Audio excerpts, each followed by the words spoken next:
The envelope was already open when Valentina Cruz walked into Dante Moretti's office that Tuesday morning. She noticed that immediately.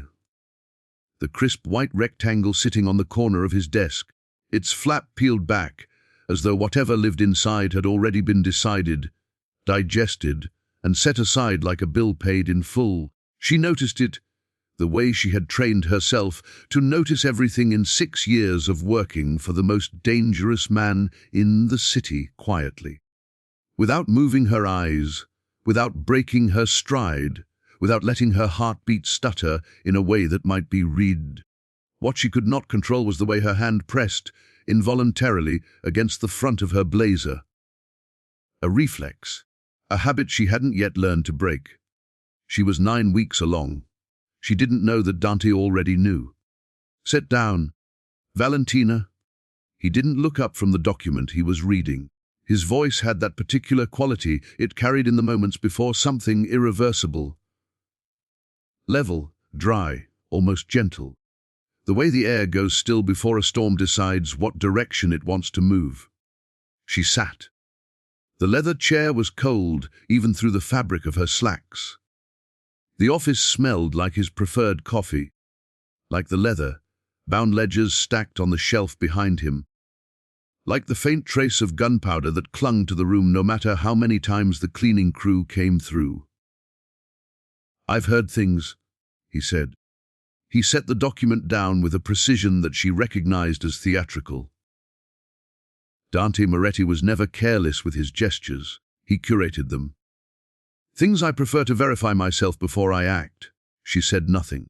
The first rule she had learned, ouch, not written anywhere, not spoken aloud, only absorbed through proximity, was that in this room. Silence was often the safest answer. He finally looked at her. His eyes were the color of smoke, stained glass, gray-green. Not beautiful exactly, but impossible to look away from. The kind of eyes that made you feel as though every thought you'd ever had was being read and catalogued. He was 34. He had run the Moretti syndicate since he was 26, when his father had his first stroke and the organization had quietly, violently restructured itself around the son who had always been the more capable one anyway. He wore a charcoal suit. He had not yet poured his morning coffee. "You're pregnant," he said. Not a question. The room contracted. Valentina felt the sensation she always felt in moments of acute danger. Not panic, not exactly, but a kind of hyper-clarity. Every detail of the environment sharpening at once, the grain of the wood on his desk, the faint sound of traffic 14 floors below, the weight of the air between them. "Yes," she said. Something crossed his face. She would spend 6 years trying to name it. Whatever it was lasted only a fraction of a second before his expression settled back into the controlled neutrality he wore like armor. "You understand," he said, "that this position requires absolute discretion, absolute availability. There are operations in progress that depend on your access, your clearance, your ability to be present without complication." She understood what he was saying. She understood it with a precision that made her stomach clench in a way that had nothing to do with the nausea she'd been managing for 3 weeks. "I can still perform my duties," she said. Her voice was steady. She had practiced steadiness for so long it had become structural. "And after?" he said. She didn't answer that. She couldn't, because the honest answer was, "I don't know. I am terrified. I am also not going to pretend this child doesn't exist to make your operations more convenient." He picked up the open envelope, removed the single sheet inside, slid it across the desk toward her. It was a termination letter, effective immediately. "Generous severance." She registered that, the number, which was large enough to tell her that he had prepared this carefully, that it wasn't impulsive, that he had thought about what he owed her and translated it into currency, because that was the only language in which he was fluent when it came to obligation. "You'll have full medical coverage through the end of the year," he said. The apartment is yours now. It's been transferred out of company holdings. I've arranged a reference that will get you positioned anywhere in the private sector you choose. He had thought of everything. He had stripped her out of his world with the same surgical efficiency he applied to every problem. She was, in that moment, a variable he had solved for. She looked at the letter. She looked at him. She thought about saying, "This child is yours." She had practiced those words too, at 3 in the morning, lying in the apartment that was now apparently hers, staring at the ceiling, rehearsing the conversation that might never happen. She thought about saying it. She thought about watching his face when she did. She thought about what came after, the complications, the exposure, the danger that would attach to a child who carried Moretti blood in a world where that name was both a shield and a target. She thought about what it meant to be removed from this world. And then she picked up the letter, folded it once, and put it in her bag, she said. She stood, she walked to the door. She did not press her hand to her stomach again. She did not look back. Dante Moretti watched her leave and said nothing. The door closed with the soft, expensive sound of a room that had been designed to contain secrets. He poured his coffee. He drank it. He moved on to the next problem, or so he told himself. She named the boy Nico. She chose it because it was short and strong, and because it did not belong to anyone in either of their families. Oh, it was its own name, a clean slate, a beginning untethered from history. She chose it in the blue, grey hours of a February morning, lying in a hospital bed with this astonishing new person on her chest, this creature who weighed 7 pounds and 14 ounces, and who had, even in his first hour of life, looked up at her with eyes the colour of smoke, stained glass. She recognized those eyes immediately. She had been afraid of that. She had also known, even as she lay there absorbing the reality of him, that she wasn't going to tell Dante. Not then, not yet, maybe not ever. She had run the calculation 100 times in the months leading up to his birth, and each time the answer was the same, telling Dante Moretti that he had a son would not protect Nico. It would endanger him. It would drag him into an inheritance of violence and obligation that Valentina had spent 9 months, growing increasingly determined to deny him. She had lived inside the Moretti world long enough to understand what it meant to belong to it. She had watched men try to leave and fail. She had watched the women in that orbit, the wives, the daughters, the trusted employees like herself, navigating the constant low-level tension of proximity to power that did not distinguish between protection and control. She had been good at that world. She had been, in truth, more than goodage. She had been exceptional at it, which was why it had taken her 6 years to recognize how deeply she had been absorbed into something that was not hers and never would be. Nico would not grow up in it, so she left, really left Hood. Not the city immediately, but the life. She took the severance. She kept the apartment for 8 months, until she had saved enough to move somewhere smaller and entirely her own. And then she found a job with a legitimate security consulting firm whose founder had no idea who she'd previously worked for and didn't ask. She was good at what she did. Within 2 years, she was a senior analyst. Within 4, she was running her own division, a small team specializing in corporate threat assessment, the kind of work that used the same skills she developed inside the Moretti organization, but applied them to a world where the stakes were balance sheets and boardrooms, rather than territories and bodies. She built something. She built it carefully, the way she did everything, with attention to every detail, and a particular vigilance about what she allowed into her life and what she kept out. What she did not do, what she had promised herself in those blue, grey February hours she would never do, was let Nico grow up without knowing who he was. She was careful about it. She told him gradually, in age-appropriate increments, the way you introduce a child to difficult truths, not all at once, not with drama, but as facts of the landscape, as steady ground under his feet. Your father is a powerful man. I loved him, in my way. He doesn't know you exist. One day when you're older, we'll decide together what to do about that. Nico was 5 when he asked if his father was a bad man.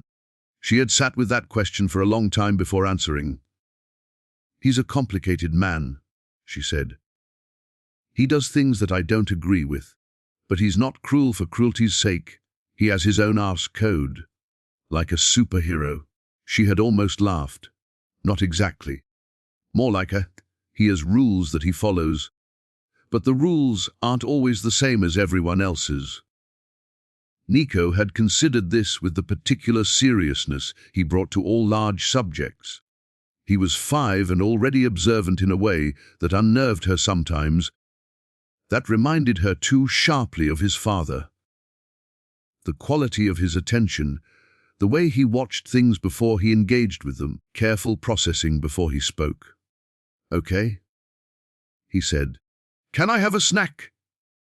She had adored him so completely in that moment that it felt like a physical sensation. The night everything changed began, as so many significant nights do, without any indication of what it was. Valentina was working late at the office. Not unusual, she often stayed after her team had gone, using the quiet hours to think through the more complex threat assessments without the productive noise of the working day. Nico was with her mother, who had come to visit for 2 weeks and who had, since arriving, conducted a sustained and loving campaign to overfeed everyone in the apartment. She was reviewing a file on a mid-sized pharmaceutical company that had hired her firm to assess unusual activity around their executive team. The kind of vague, uncomfortable request that usually, in her experience, meant someone was being followed and didn't want to say so directly. She had been working through the pattern for an hour when her assistant knocked. "You have a visitor?" Elena said, with a particular note in her voice that Valentina had learned to pay attention to. Elena was unflappable in the way that only former military personnel tended to be, and the note in her voice now was not alarm exactly, but adjacent to it. The register of someone who had encountered something unexpected and was carefully managing her reaction. "Oh, he says his name is Marco Reyes. He says you'll know who he is." Valentina did know. Marco Reyes was Dante Moretti's second, his right hand, his fixer, the man who moved between the organization's visible and invisible layers with the ease of someone who had long since stopped distinguishing between them. She had worked alongside him for 6 years. She had trusted him within the particular limits of trust that applied inside the Moretti world, which meant she had trusted him to be exactly as loyal to Dante as he had always been, and not 1 degree more or less. Straightened the file on her desk. She straightened her spine. Send him in. Marco Reyes was 50. Lean in the way of men who have been lean their whole lives, with the kind of face that had been handsome once and was now something better, arresting, asymmetric, carrying the history of the years in it. He wore a grey coat. He held his hat in both hands in a gesture that was either deference or performance, and with Marco it was impossible to be sure which. "Valentina?" he said. His voice was warm. It had always been warm.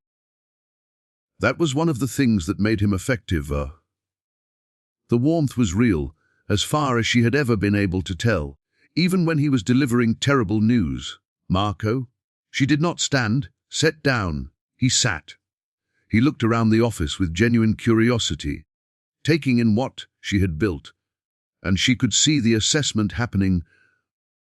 The quality of the furniture, the view, the stack of files, the framed photo on the corner of her desk, which was angled away from him, but which he would have clocked. "You've done well," he said. "Why are you here?" He folded his hands.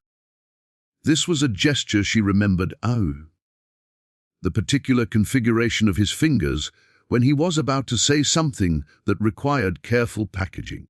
"There's been a development," he said. "A situation involving the Ferrante family. I don't need to tell you the history. The Ferrante family has been moving against the Moretti organization for 2 years," she said. "I've been watching it. It's not my business anymore, but old habits." She paused. "What kind of situation?" "The kind that has Dante considering options he wouldn't normally consider." Marco met her eyes. "He needs a threat assessment. Not from inside up. The inside is compromised. He needs someone clean. Someone who understands the structure. Someone the Ferrantes don't know about. He has people. He needs you." The words fell into the room with a weight she had not been prepared for, and she was almost always prepared. She was quiet for a moment. Outside, the city moved through its night business indifferent. "He knows where I am," she said. "He's always known where you are." That landed differently than she expected. Not as threat exactly, but as something she needed to file away and examine later. The fact that in 6 years of building a life, at what she had believed was a safe distance, she had been visible to him the entire time. She wasn't sure what that meant. She wasn't sure she wanted to know. "Tell him no," she said. Marco nodded slowly. He had expected this. "He thought you might say that. He asked me to tell you." He reached into his coat and produced an envelope. He set it on the desk between them. She didn't touch it. "What is it?" "Intelligence. About a specific threat. One that is relevant to your current circumstances." The way he said, "current circumstances," told her everything. She looked at the envelope for a long moment. Then she picked it up and opened it. Inside was a single photograph. She recognized the street. It was 2 blocks from her apartment. She recognized the man in the photograph. She had been, until this moment, unaware that he knew where she lived. The man in the photograph was Cesare Ferrante, the second son. The one with the reputation for solving problems through the kind of solution that didn't leave loose ends. And in the background of the photograph, slightly blurred but unmistakable, was a small boy walking next to an older woman, her mother. And Nico, Valentina kept her face very still. This was the hardest thing she had ever had to do with her face. "How long?" she said. "The surveillance on you has been active for 6 weeks." Marco said. "We found it 4 days ago." She put the photograph back in the envelope. "She put the envelope on the desk," she breathed. "Why would the Ferrantes be interested in me?" she asked, though she thought she knew. "Because someone talked," Marco said. "6 years ago, someone in the organization saw something they shouldn't have seen." "Valentina?" He paused, and the warmth in his voice shifted to something more careful. "They know about the boy." The room was very quiet. "They know," Marco continued, "that Nico is Dante's son." She had spent 6 years building walls. In the space of a single breath, she felt them become inadequate. Titu, she called her mother first. She kept her voice even, warm, ordinary. She told her mother to take Nico to his aunt's house in the suburbs, to pack for a few days, to tell him it was an adventure. Her mother, who had grown up in circumstances that had given her a particular sensitivity to the difference between reassurance and alarm, asked no questions. Within 20 minutes, she had sent a location confirmation from the aunt's address.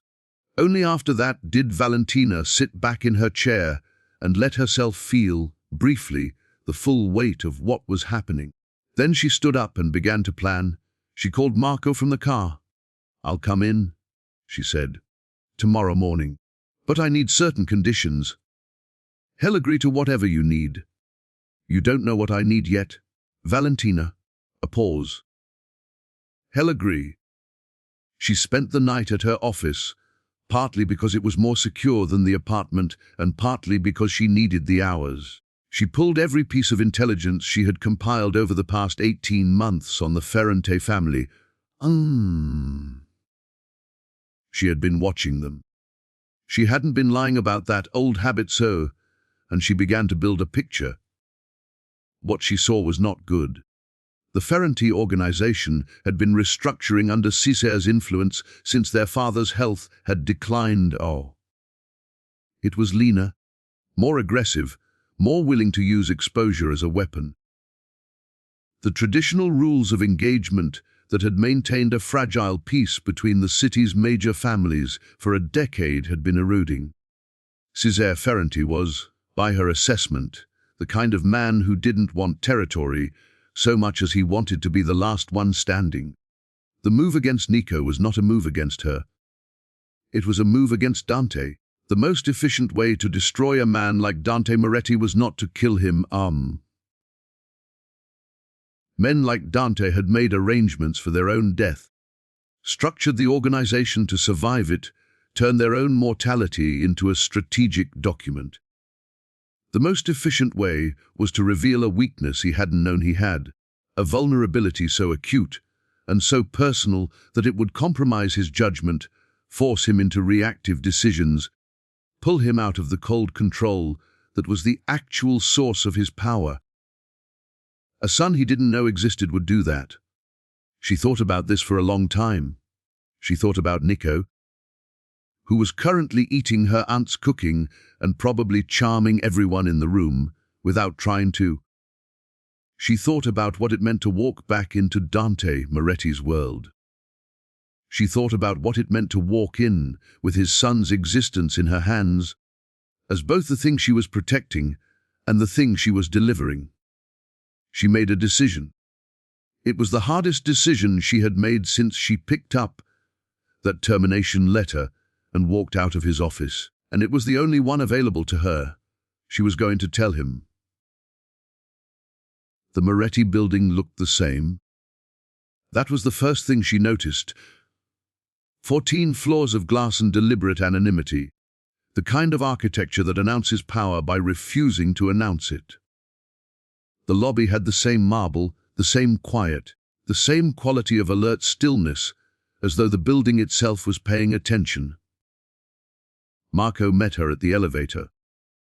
He looked at her the way he always had, with something between professional appreciation and genuine affection, the particular regard of a man who has watched someone perform under pressure and been impressed. "You look good," he said. "I've had 6 years of sleep," she said. "Take me up." The elevator rose. She regulated her breathing. She thought about the first thing she had felt when she saw that photograph. Not fear, not anger, but something more fundamental. The kind of clarity that comes when you have no more room for anything except the essential. She had felt it before, in situations of acute danger. She knew what to do with it. The door to his office was the same door. She knocked. "Come in." His voice was the same. That was absurder. She had known it would be the same. Voices didn't change in 6 years. Not fundamentally, but something in her had apparently prepared for difference, and the sameness of it landed like a small collision. She opened the door and walked in. He was standing at the window. He turned when she entered, and she had, in the fraction of a second before he arranged his expression, a glimpse of something unguarded, something she couldn't quite name, before the familiar neutrality settled back into place. He looked older. Not worser, sharper, perhaps more precisely himself. He wore a dark suit, no tie, the collar of his shirt open in a way that she had always found. She filed that thought away.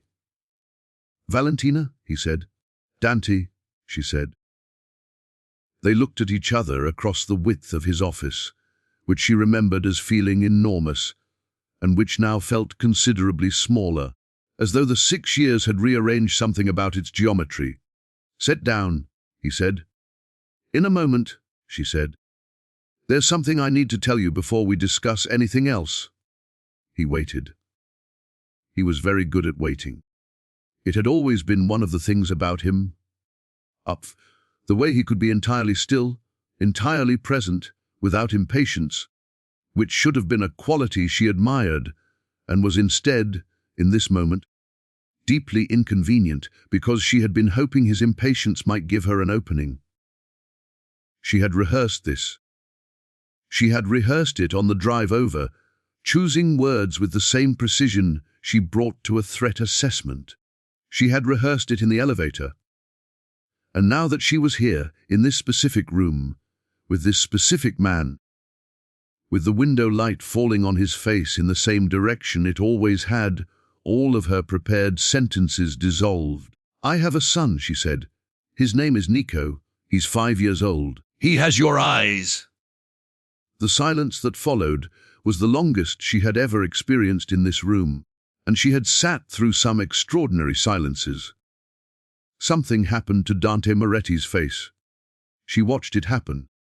She watched the neutrality cracker, not in a dramatic way, not with visible emotion, but in the way that very precisely maintained things crack a single, clean fracture line, the structure on either side of it suddenly visible as having been held in place by effort rather than nature. He sat down. She had never, in 6 years, seen him need to sit down when he had not already been planning to. "Say that again," he said.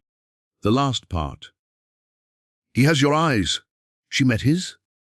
"He is your son, Dante. I have known since the night he was born. When I looked at him and saw..." She stopped. "He's yours." The silence continued. The city continued beyond the window, indifferent as always. "You didn't tell me," he said. His voice had a quality she had never heard in it before. Controlled still, but under enormous pressure, the way a surface holds its shape while the structure beneath it reorganizes. "No," she said. I didn't. Why? Why, she had rehearsed this too. "Because you fired me for being pregnant," she said. "Because the world you run is not a world I was going to raise him in. Because I had calculated, and I believe correctly, that telling you would have meant losing him to something I couldn't protect him from." She paused. "I was protecting him. From me. From the life." He looked at her for a long time. She let him. She did not look away. "He's in danger now," he said. Not a question Marco would have briefed him. "Yes, which is why I'm here."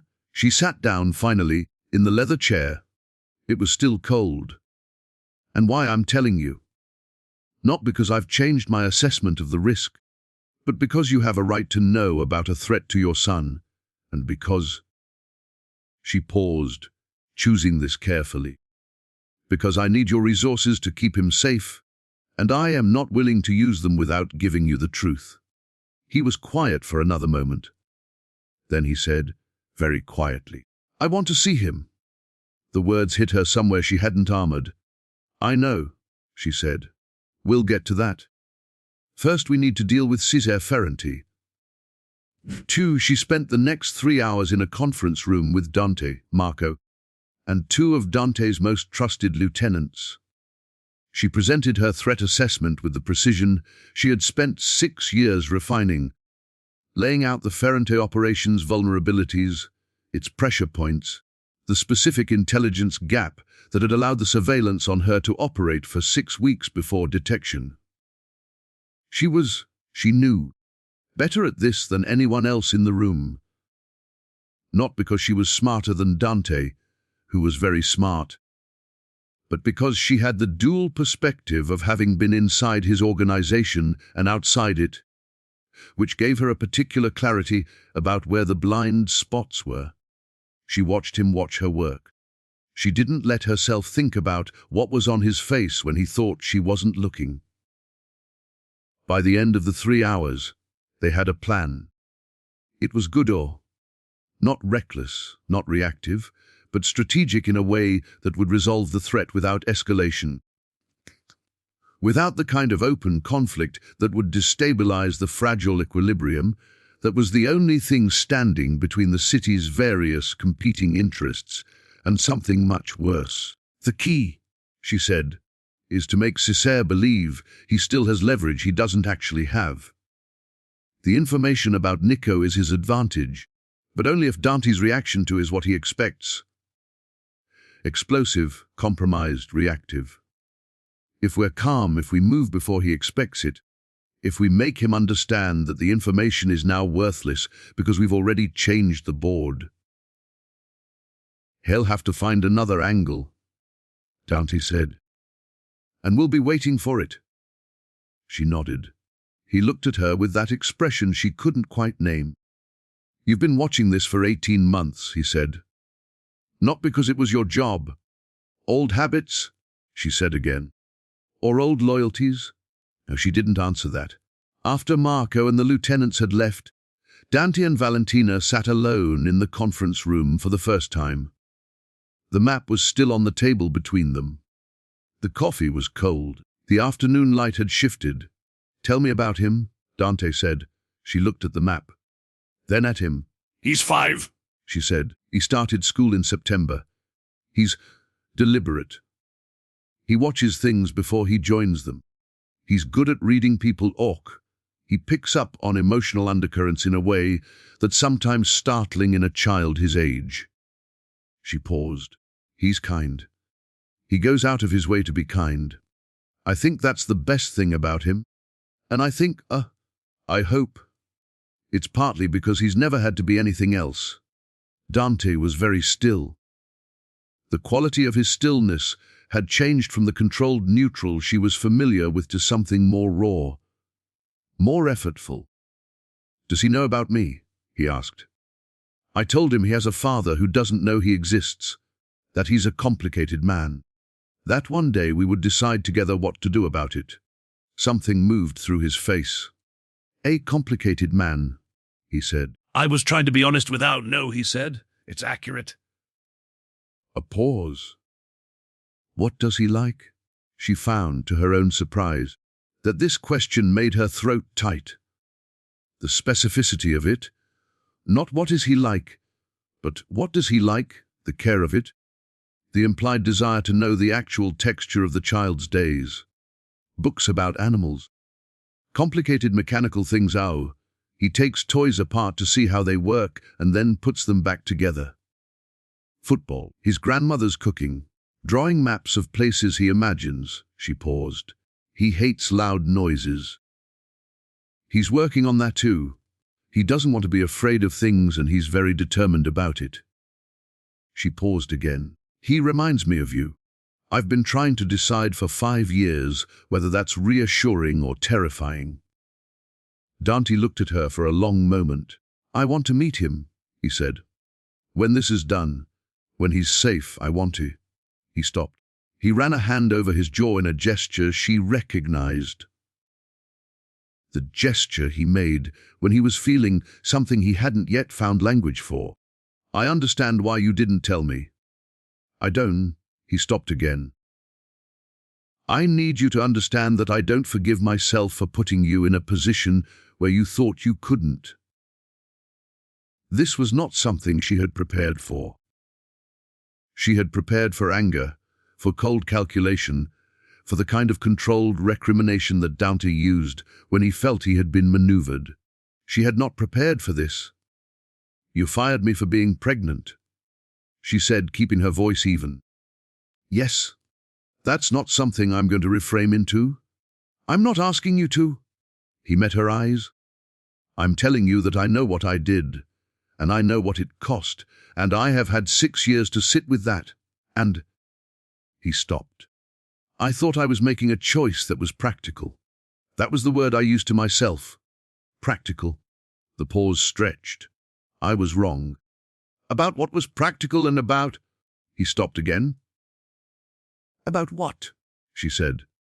He looked at her in a way that she had not seen before, or perhaps had seen and not allowed herself to name. About what mattered, he said. She didn't respond to that.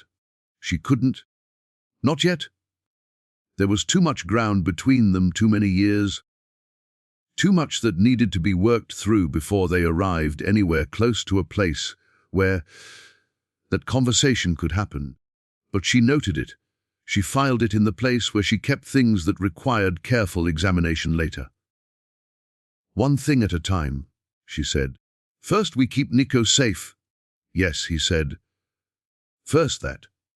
The next 4 days were the most concentrated work she had done in years, and she had not been lazy in the intervening years. She moved her base of operations to the Moretti building, not because it was safer than her own office, but because the intelligence resources available there were significantly beyond what she had access to independently, and she needed every advantage. She did not bring Nico there. Nico stayed at her aunt's house with her mother and 2 of Marco's people whom Valentina had personally vetted. She called him every evening at 6. The calls usually running to 20 minutes, during which he told her about the animals he'd seen, the things he'd built, the book he was reading, and asked repeatedly when she was coming back. She told him soon. She kept her voice easy and warm and ordinary, in the way that loving parents who are managing crises have always done, performing normalcy for the children they are trying to protect. Dante, she noticed, sometimes stood near the door when she made these calls. Not obviously, not intrusively, but near enough that she was aware of him, and she thought that he was listening, and she thought that she didn't mind. On the second day he stopped her after one of the calls and said, quietly, "Would it be all right if I said hello to him?" She looked at him for a long time. His face was unusually, entirely unguarded. She said, "Not over the phone. He deserves that to be real in person." "When he can see your face," he nodded. "You're right. I usually am," she said. "You never liked that about me." "I always liked that about you," he said. It was inconvenient, but I liked it. She walked away before she could have a reaction to that. On the third night, at 2 in the morning, she was still in the conference room running numbers when he came in with 2 cups of coffee and set one in front of her without a word. He sat down on the other side of the map. She kept working. He watched her for a while, and then he began reviewing a separate document, and they worked in silence for an hour that was, she found, not uncomfortable. At some point she looked up and found him watching her with that expression she had been trying to name for 3 days. It was, she realized now, recognition. As though he was seeing something he had misplaced and had spent a long time being unable to locate. "Nothing," he said. "Go back to work." She did. But something had shifted. In the particular way that things shift in the small hours of the morning, when the ordinary protections of daylight and business and structured purpose have temporarily lowered their guard. The operation ran on the 4th night. Valentina was not in the field she had been clear about that, and Dante had not pushed, which was itself a change she noticed. The Dante she remembered would have used her asset value to argue for her field presence regardless of her preferences. This Dante accepted her boundary without negotiation and arranged the operation around it. She managed it from the building, coordinating the 3 separate elements of the plan with the precision she had always been good at. The intelligence she had prepared was accurate. She had triple-checked every component, because accuracy in this context was the difference between resolution and catastrophe, and she was not operating with acceptable margins for error. The plan worked because Cesare Ferrante, for all his tactical aggression, had not anticipated being outmaneuvered informationally. He had expected reactive anger from Dante. He had expected the vulnerability of a newly revealed illegitimate child to produce exactly the kind of emotional disruption that would create openings. He had not expected calm, coordinated, pre-emptive action. By 11 that night, Cesare's surveillance network had been dismantled. By midnight, the specific threat to Nico had been neutralized through a combination of intelligence exposure. Making Cesare organization now possessed information that would be far more destabilizing to the Ferrante family than any leveraged Cesare thought he held. Had a private conversation that Marco had tempted with the family's older, cooler, headed patriarch who had not yet fully relinquished control. It was not a permanent solution. Valentina had been clear about that in the briefing. This was a strategic pause, not a resolution. The underlying tension between the families would need a longer-term diplomatic architecture that she had outlined in a separate document. But the immediate threat was gone. Nico was safe, she told her mother. She told Elena to begin winding down the security protocols. She sat in the conference room at 12:30 in the morning with the empty coffee cups and the annotated maps and let herself feel, briefly, the enormous relief of it. Dante came in 20 minutes later. He set his phone on the table. He sat down. He looked at her for a moment, and then he said, "Your assessment saved his life." "Our assessment," she said. "No. I've worked with the best analysts in the city for 15 years. What you put together in 4 days alone, before you even walked in here." He stopped. "Don't deflect." "I'm not deflecting. I'm being accurate." He almost smiled. She saw it, the very edge of it, before it retreated. "You can bring him to the city," he said. "It's safe." "I know. I'll get them tomorrow." A pause. "I'd like to be there," he said. "When you pick them up?" "I'd like to." He stopped. "I don't want to wait any more." She looked at him. He looked back. There was no armor in his face in that moment. Nothing performed. Nothing curated. Just a man sitting with the fact that he had a son he had never met and was trying to find the words for what that felt like. "Okay," she said softly. "Tomorrow." She had thought about this moment for 5 years, in the abstract, running the various scenarios such, the hostile version, the cold version, the too eager version, the version where Nico reacted badly or was frightened or simply refused to engage. She had a child with a cautious and watchful temperament. She had always known that introducing his father would require patience and care, and that there was no way to predict how it would go. What she had not prepared for was the actual morning. The drive to her aunt's house with Dante in the passenger seat, a man who had never seemed uncertain in her presence and who was, she could see, uncertain now, not paralyzed, not reactive, but simply and genuinely unsure, which was its own kind of nakedness. She had not prepared for the sound of Nico's voice when she opened the front door, the quick thump of his feet on the hallway floor, the way he came around the corner and stopped when he saw her and said, "Mama," with the particular weight children give to words when what they mean is, "See, I was trying not to be scared, and now you're here." She crouched and held him for a moment. His arms went around her neck, and he pressed his face against her jaw, and she breathed him in. Her aunt's house, warm food, the specific smell of his hair, which had always smelled faintly of outdoors regardless of when he had last been outside. She held him for a moment. Then she stood up and turned toward Dante, who was standing in the doorway, and she watched his face when he saw Nico properly for the first time. She had been right about the eyes. She had known she was right. She had lived with it for 5 years. But the moment when Dante saw it too, the moment when recognition moved through his face like weather, was something she had not quite anticipated in its actual texture. Nico looked at Dante. He did not hide behind her. He was not, whatever else he was, a child who hid her. He processed and then he engaged, on his own terms, in his own time. "Hello," Nico said, with the kind of measured courtesy that 5-year-olds produce when they have picked up the adult habit of politeness as a first strategy. "Hello," Dante said. His voice was low, careful, the most careful she had ever heard it. Nico looked at him for a long moment. Then he said, in the tone of someone conducting a straightforward inquiry, "Are you my father?"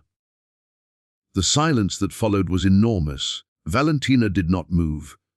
She watched Dante absorb the question arch, watched him go very still, watched something in his face move through grief and wonder and something that might have been shame and came out the other side as, She could only call it resolve. I am. And Nico considered this. He looked at Dante the way he looked at mechanical things he was deciding whether to take apart. Okay, he said. Are you staying for breakfast? Grandma made eggs. Valentina's mother, who had appeared in the kitchen doorway during this exchange with a particular expression on her face, one that combined deep maternal protectiveness with the forced neutrality of someone determined not to interfere, made a small sound that she quickly covered. Dante looked at Valentina. There was something in his eyes that she had no armor against. May I? He said. Yes, she said. Come in. You two, breakfast was not simple. Breakfast was, in fact, one of the most complicated meals she had ever sat through, in a life that had contained some genuinely complicated meals.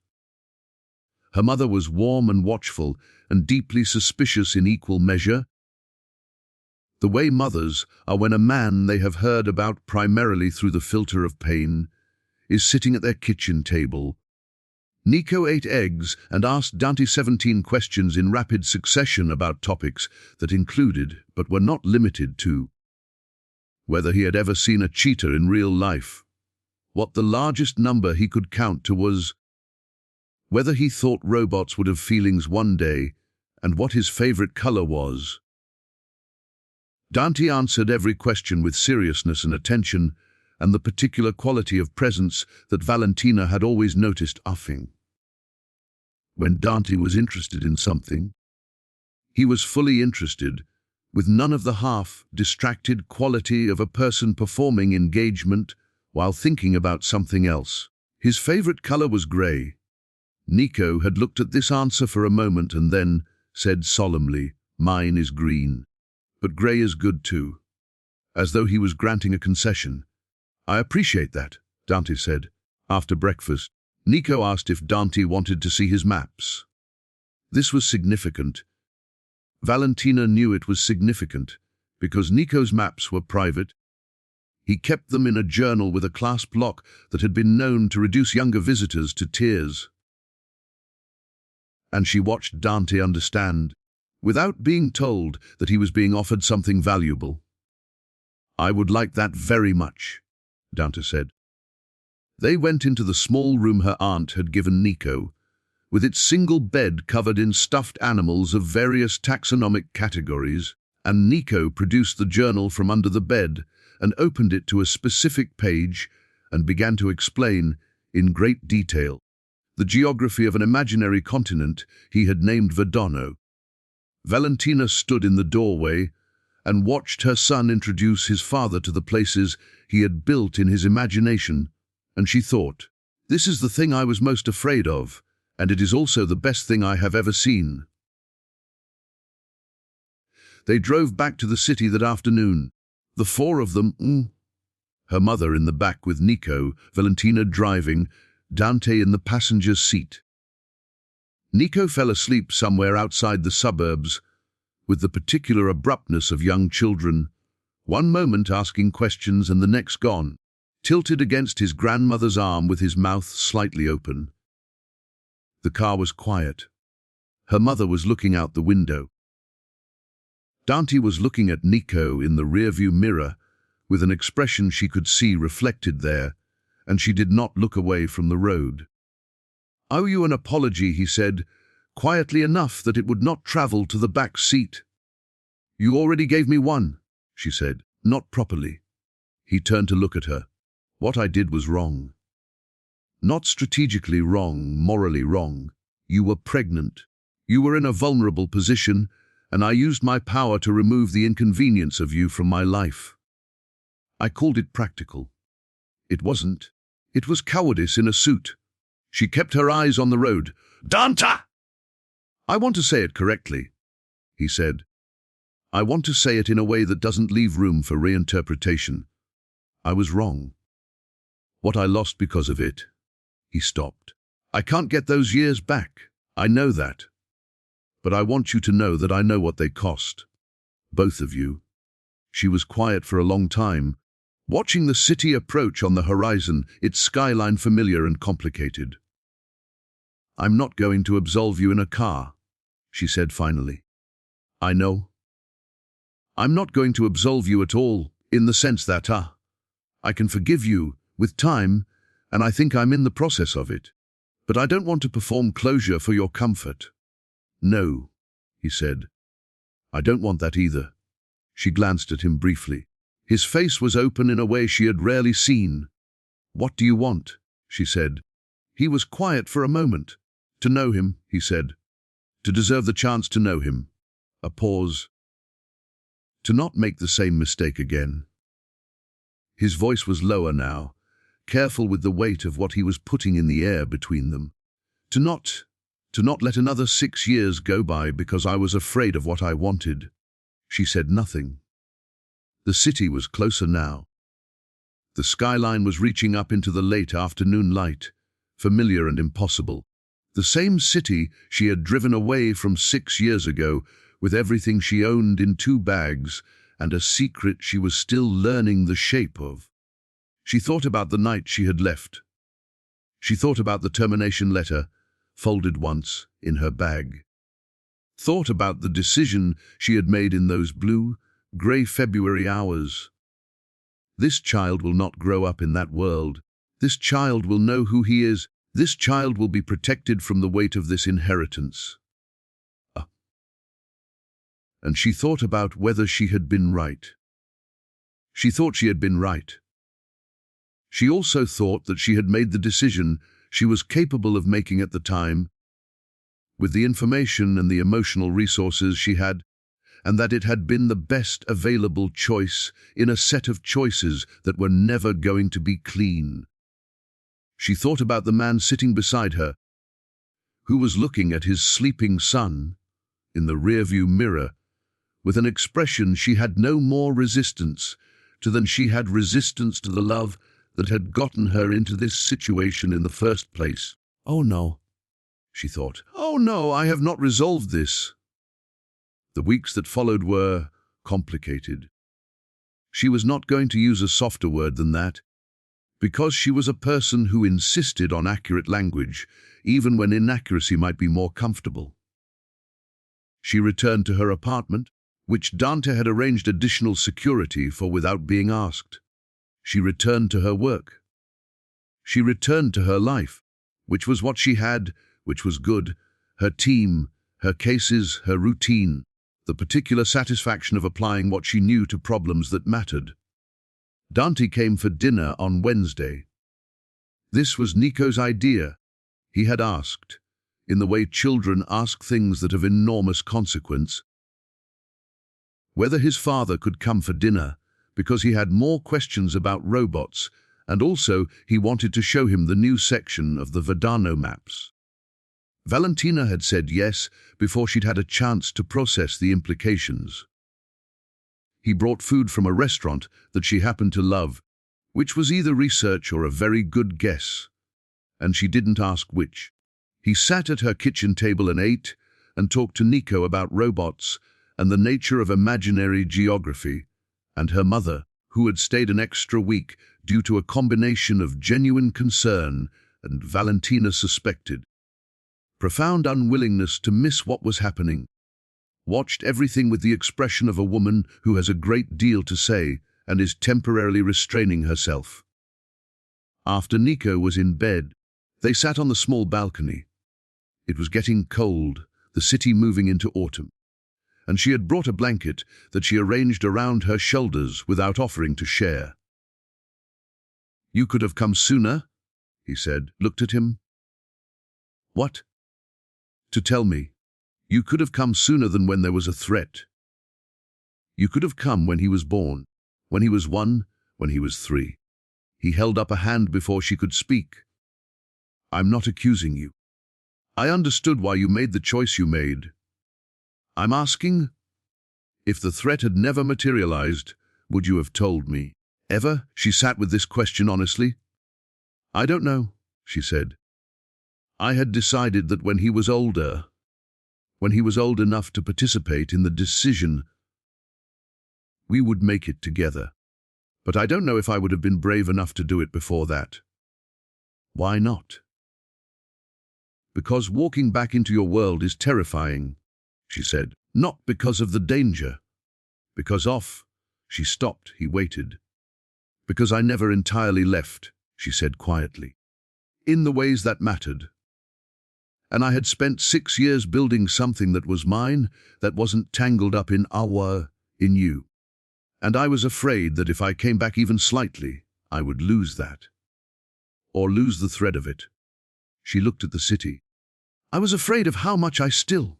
She stopped again. How much you still what? He said. She looked at him. He looked back. The city spread behind him, all its lights and distances. We were never. It was not a relationship, she said. It was a night. One night, at the end of something very difficult. And it was not planned and it was not. I know what it was, he said. Do you?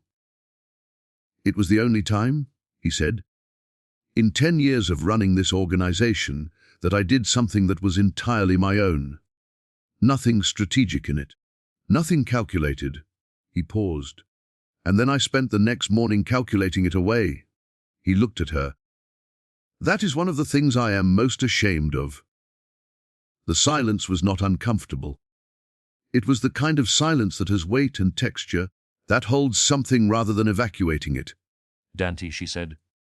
Yes. I need time, she said. More than this. I need us to do this carefully for Nico's sake in a way that is. I'm not going anywhere, he said. I know. She stopped. That's new, she said. I need to adjust to that. He almost smiled again. This time it didn't retreat. Adjust at whatever pace you need, he said. I'll be here. She looked at him for a moment, and then she looked away, because looking at him for too long at this particular moment was more than she was ready for. Wednesday next week, she said. Bring dinner, he said. I'll cook, she said. It's my kitchen. 2-3 months passed. They were not easy months, Nothing about this was easy, But they were, she found, good ones. The architecture of what they were building was slow and deliberate and punctuated by difficulty, by the moments when old wounds surfaced, by the times when she would catch herself feeling something she wasn't ready to feel and have to pull back, and by the times when he would say something or do something that revealed the man he had been working to become, and she would have to recalibrate everything. He was present. That was the thing she had not fully anticipated. How consistently, how quietly, how non-dramatically present he was. He came on Wednesdays. He called on Sundays, briefly, ostensibly to check in with Nico, which Nico loved with a totality that should perhaps have been alarming and was instead purely sweet to witness. He respected her space without being asked. He did not push. He did not perform. He arrived for dinner with his sleeves rolled up and sat on the kitchen floor to explain the mechanics of a watch that Nico had disassembled, and he attended Nico's school play in a suit that cost more than most of the other parents made in a month, and sat in the 3rd row and clapped louder than anyone. She watched this. She absorbed it with the particular attention she brought to everything.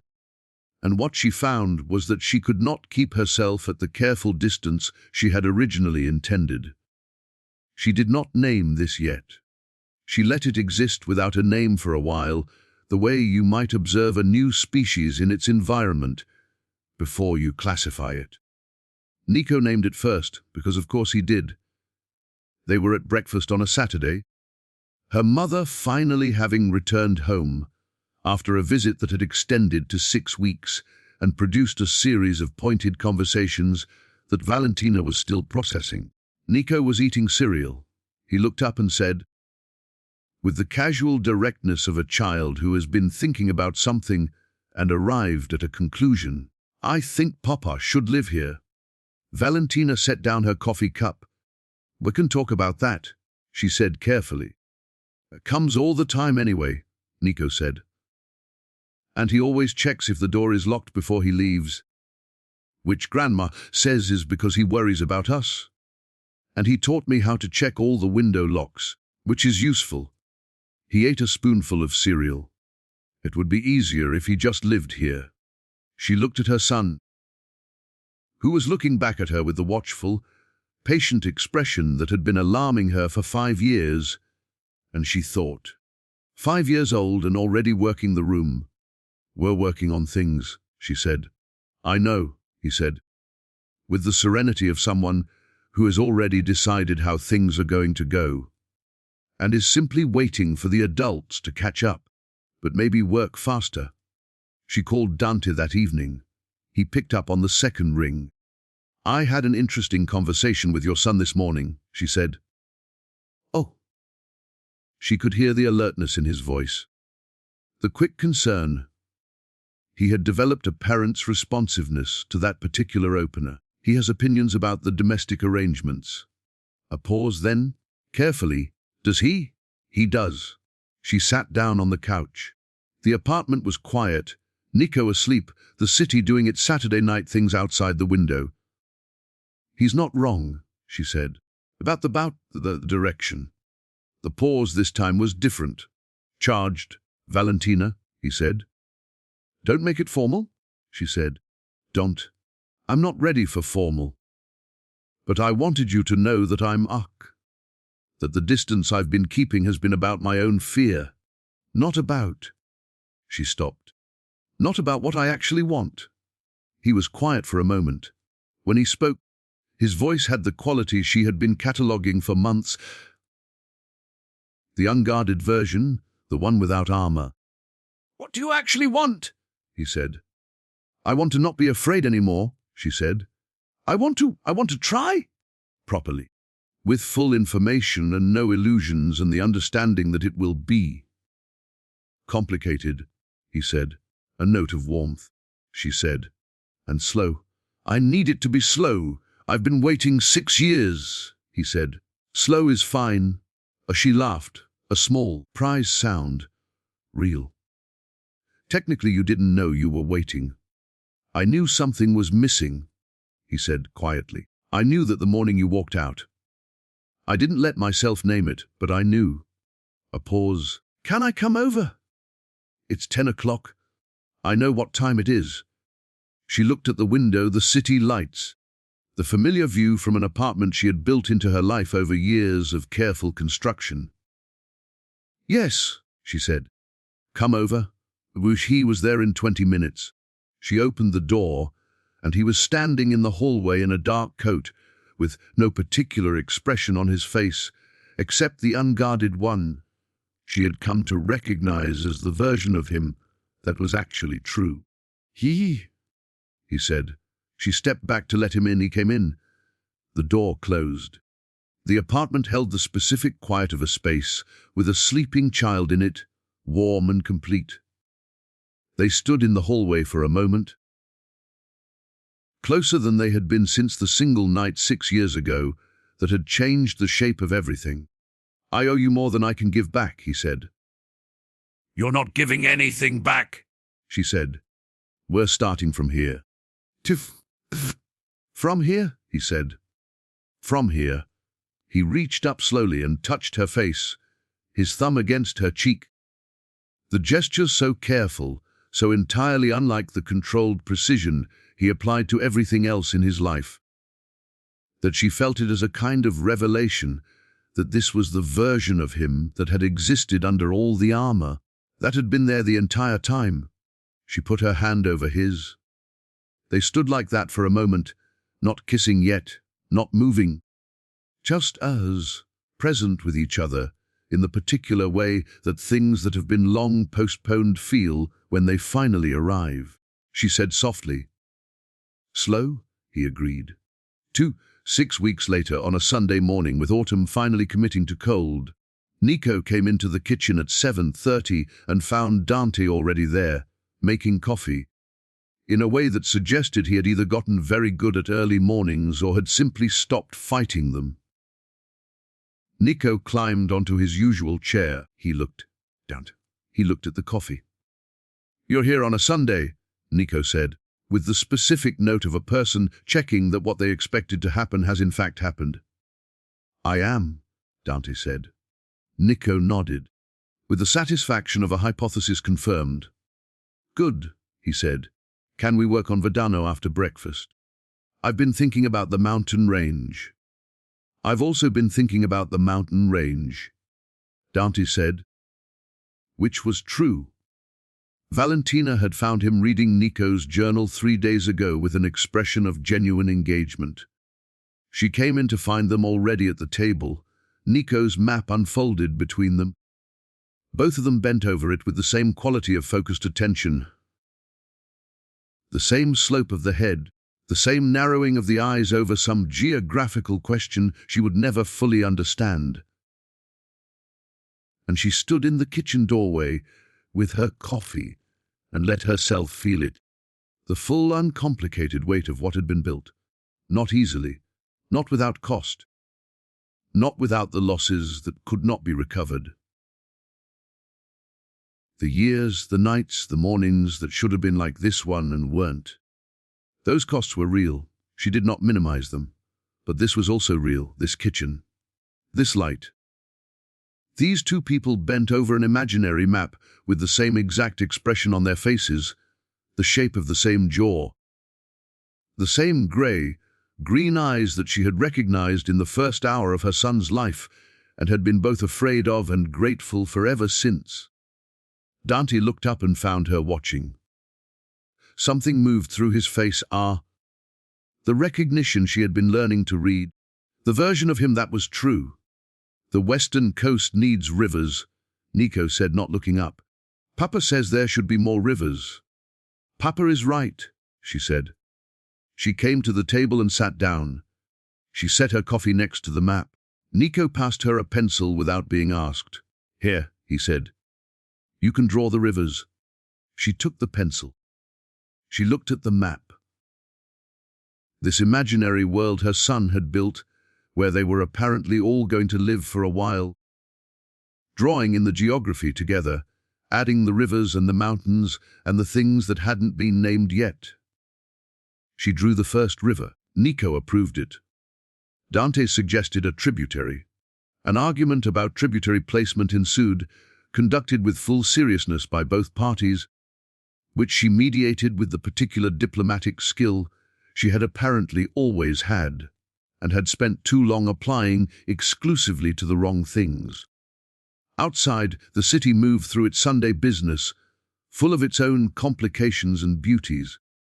The morning light came in at an angle through the window, falling on the map, on her son's hair, on the hands of the man who was finally, slowly, building himself into someone she was willing to trust with what she had most carefully protected. It was not the ending of anything. It was something more difficult and more valuable than an ending. It was a middle, a living and complicated, an ongoing thing, full of the specific, ordinary texture of days that are being chosen rather than endured. She would take it. She had learned, in 6 years of building something entirely her own, that the things worth having were always the ones you had to build, rather than the ones that arrived already complete. She drew the second river. Nico named it immediately. The morning continued. 2-3 weeks after that Sunday, Dante asked Marco to arrange something. He was specific about it. He had spent a month thinking about the specifics, which was more time than he usually spent thinking about anything that didn't directly involve organizational security or strategic positioning. And this was not lost on him, Argur. The fact that he was applying the same quality of attention to this that he applied to the things that mattered most was, he recognized, a kind of answer. He went to her office on a Thursday afternoon, unannounced, which was either brave or foolish, and he had made his peace with not knowing which. Alina sent him straight in, with a look that contained an entire editorial. Valentina looked up from her desk. She was wearing her professional face arch. The composed, precise version arch. And he watched it shift when she saw him, the small warm change around the eyes that she didn't always bother to suppress anymore. "You announced," she said. "I didn't want to give you time to prepare defenses," he said. "That's either very honest or very strategic." "Both," he said. "You're going to stand there looking like that until I say yes, so yes." He sat. He looked at her. He had thought about what to say, and had decided to stop thinking about what to say, because he had been thinking too much for too long and it hadn't served either of them. "I want to be with you," he said. "Not," he stopped himself, "not gradually and carefully and at a pace to be determined. I know we've been doing that, and I know why, and I know it's right. But I want you to know, not as a thing we're working toward, but as a thing that is already true, Oj, that you are the person I want." He paused. "You have been, I think, since the first year you worked for me. When you told me that my assessment of the Benedetti situation was wrong and you were correct, and I was furious about it for a week before I admitted it." She was very still. "That was 5 years in," she said. "I know when it was. You were furious for 2 weeks, not 1. "Yes," he said. "That sounds right." She looked at him with the expression he had come to understand as the one she wore when she was deciding how much to allow herself to feel. He waited. He had become very good at waiting. "I'm not going to do this as a subsidiary of your life," she said. "My work, my autonomy." "I know," he said. "I need you to not protect me in ways I haven't asked for," she said. "I need you to know that I am capable." "I know," he said again, and he meant it in a way that was different from how he would have meant it a year ago. Not as concession, but as fact. As something he had watched over months of proximity and had absorbed as the truest thing he knew about her. She looked at him for a long moment. The light in her office was afternoon warm, falling sideways through the windows. "Okay," she said. He said. "Don't make that face." "What face?" "The face you make when you've won something." "I haven't won anything," he said. "Mark. This is the opposite of winning." "This is—" He stopped. He was not, typically, at a loss for language. "This is the thing I don't have a strategy for," he said. "That's what I'm trying to tell you. There is no strategy here. There is just—" He gestured, which was not a thing he typically did. "This." She looked at his gesture. She looked at his face. She made a sound that might have been the beginning of a laugh. "You gestured?" she said. "I'm aware. Dante Moretti," she said. "You gestured at your feelings. Are you going to make this difficult?" he said. "Yes," she said. "For a long time." "Yes," he said. "I don't want anything that isn't difficult." "Easy things aren't." He stopped. "Easy things aren't yours." She stood up from her desk. She walked around it. She stood in front of him and looked up at him with those dark, precise eyes that had been telling him the truth for years before he'd been ready to hear it. "I want you to know," she said quietly, "that I have not stopped in 6 years. Regardless of what I told myself," she paused, "I need you to know that before we go further. Because I made decisions based on protecting myself and protecting him, and they were the right decisions. But they cost me. Not just what they cost you." She met his eyes. "I want credit for that." "Not absolution, not. You have it," he said. "You have all of it." She put her hand against his chest. He put his hand over hers. They stood like that, in her office with the afternoon light, and the city outside and the 6 years between them, and the very long future ahead. "Come to dinner tonight," she said. "Nico is making something. I say making because he has strong opinions about the process and very limited technique." "I'll come," he said, and then she paused. She tilted her head, the edge of a smile. "Then we'll see," he agreed. She took her hand back. She returned to her desk with a composure she wore like a second skin.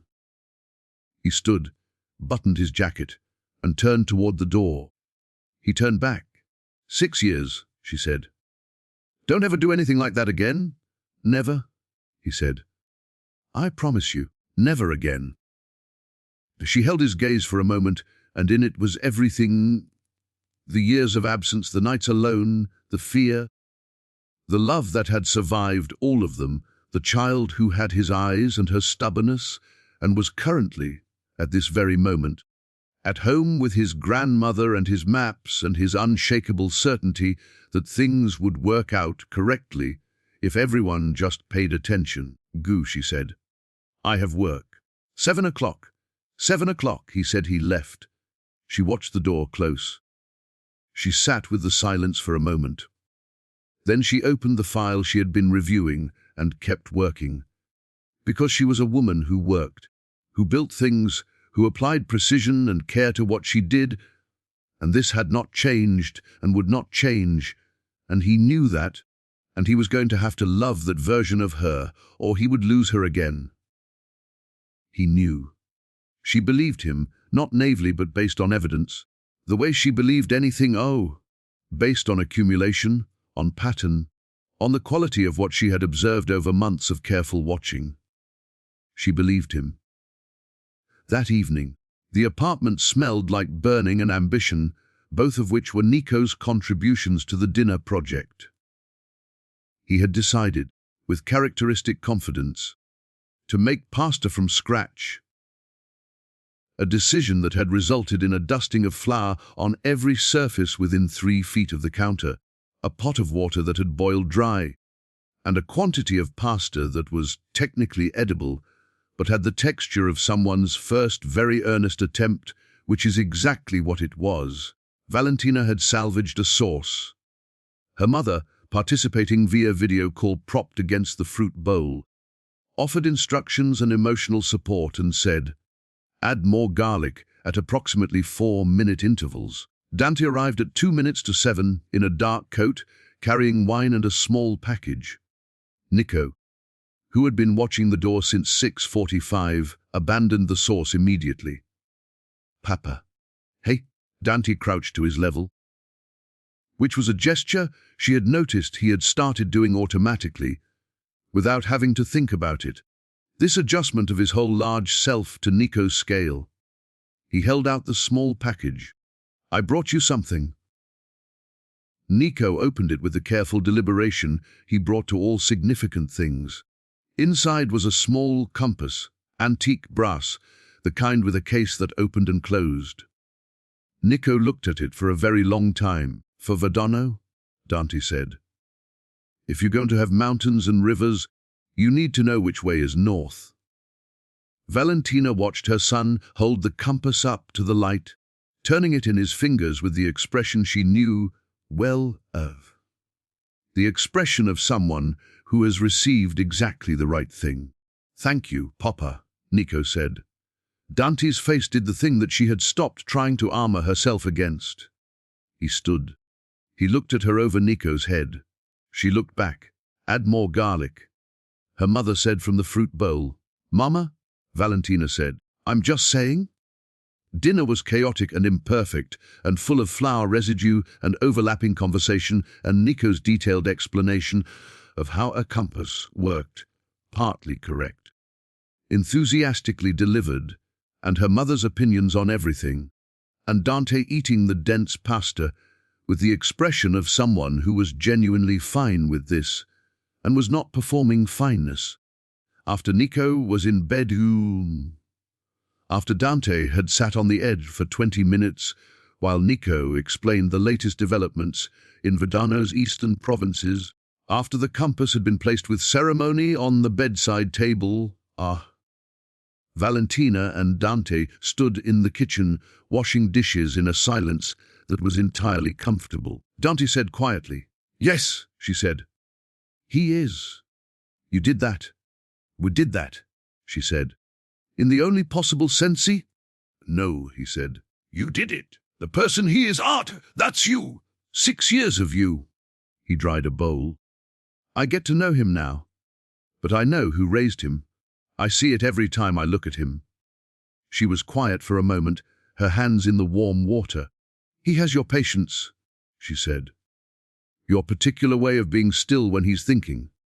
I used to find it unsettling." She stopped. "Familiar," he said. "Yes," she said. "Familiar." They finished the dishes. They moved to the small balcony, the city cold and bright around them, autumn committing fully now to its season. "I want to be part of this," he said. "Not for the first time, but differently than before, more settled in it, less asking than stating. All of it. The imperfect pasta and the compass and the maps, Anne." He looked at her. "You? Particularly you?" She leaned against the railing and looked out at the city, and then at him. "You are part of it," she said. "You've been part of it for 3 months. I want to be more formal about it," he said. "Formal," she said. "A commitment?" he said. On the record. A pause. "I have a ring. I'm not showing you the ring tonight. It's too soon and you would throw me off this balcony, and also I want to do it properly." "You have a ring," she said. "I've had it for 6 weeks," he said. "Marco told me I was being premature. I told him he was wrong." She looked at him. He looked back. The city spread itself around them, complicated and alive. "We have time," she said. "We have time," he agreed. "But I want you to know, not as a future thing, but as a present thing, that I am asking. I am formally on this cold balcony, with leftover pasta in the kitchen and a 5-year-old asleep inside." He stopped. "I am asking." She looked at him for a long moment. The answer was forming itself not out of calculation or strategy or the careful processing she brought to hard decisions, but out of something simpler and more fundamental, the recognition of what was true. "Not yet," she said. "Bit." She reached out and took his hand. He let her. His fingers closed around hers with a steadiness that she had been learning to trust. "Ask me again in spring." He looked at their joined hands. "Spring," he said. "One Nico can be there for it," she said. "When it can be what it actually is, not just something between us, but something for all 3 of us. When it's real in all the ways it needs to be real." He nodded. "Spring," he said again, with the tone of a man who has committed this to the list of things he intends to do with precision and care.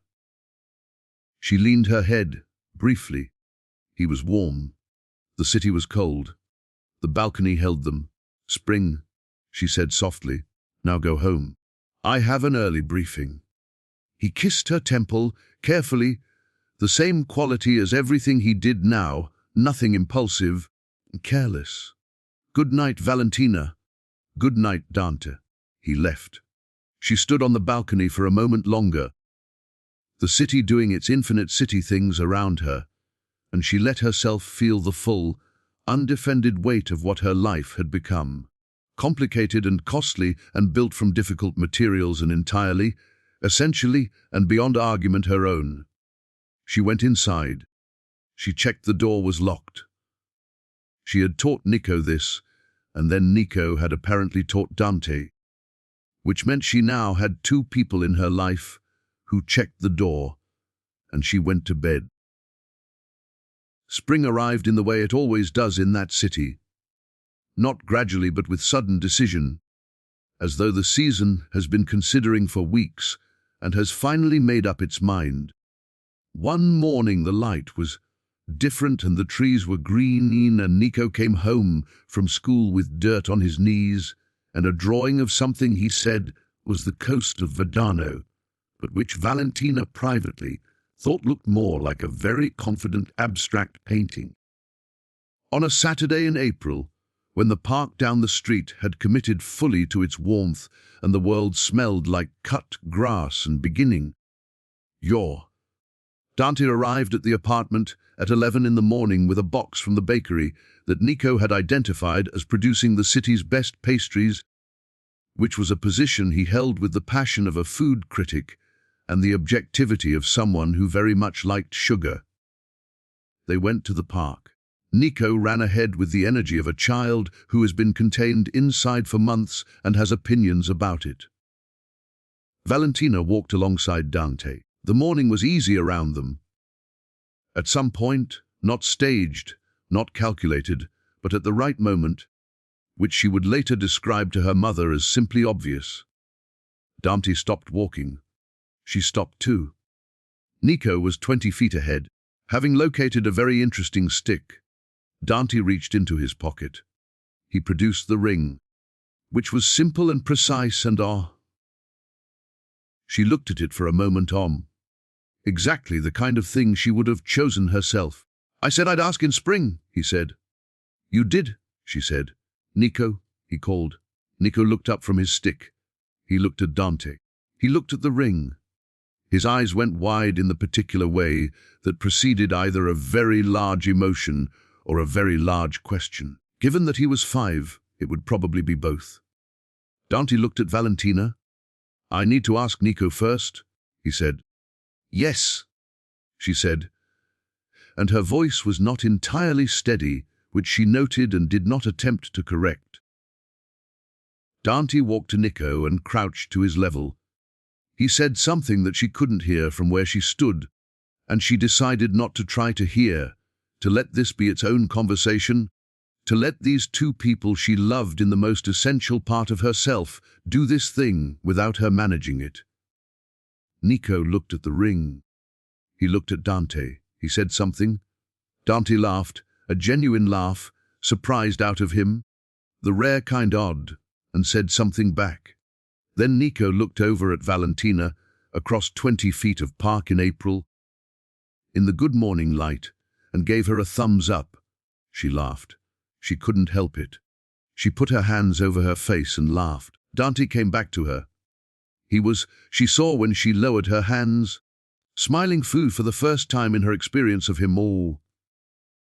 Not the almost smile, not the edge of it, but the real one, unguarded and unmanaged and entirely his. He said yes, Dante said. He also said that when we get married he wants to be in charge of the music. Of course he did, she said. Dante held out his hand with the ring, and she looked at it, and she looked at him, and she looked past him to where Nico was already back with his stick, and conducting some serious stick-related business, and she thought about everything that had happened, and everything that it had cost, and everything that was still ahead. The difficulty, the complications, the ongoing negotiation of two strong people with different ways of being in the world. And she thought, Eve, yes. This is the thing. She gave him her hand. He put the ring on. It fit. Of course it fit. He would have made sure it fit. With the same precise attention he brought to everything, the same quality of care that had started showing up in all the small things and that she had been learning, slowly, to let herself receive. He held her hand for a moment. "Spring," he said. "Spring," she agreed. Nico appeared at her elbow. He looked at the ring. He looked at them. "Now are you going to kiss?" he asked. "Nico," she said. "What?" "That's what happens next." Dante looked at her. She looked at him. "He's not wrong," she said. "He usually isn't," Dante said. He kissed her in the park in the April morning, with their son 6 inches away making a sound that was either approval or mild embarrassment, and possibly both simultaneously. It was unhurried and certain, and tasted like the kind of thing you don't have to perform, because it is simply, entirely true. When they separated, Nico had wandered a diplomatic distance away and was looking at something in the grass. "Papa," he called, without looking up. "Come see this." Or Dante squeezed her hand once and went. She watched them crouch over whatever small wonder the grass had offered up.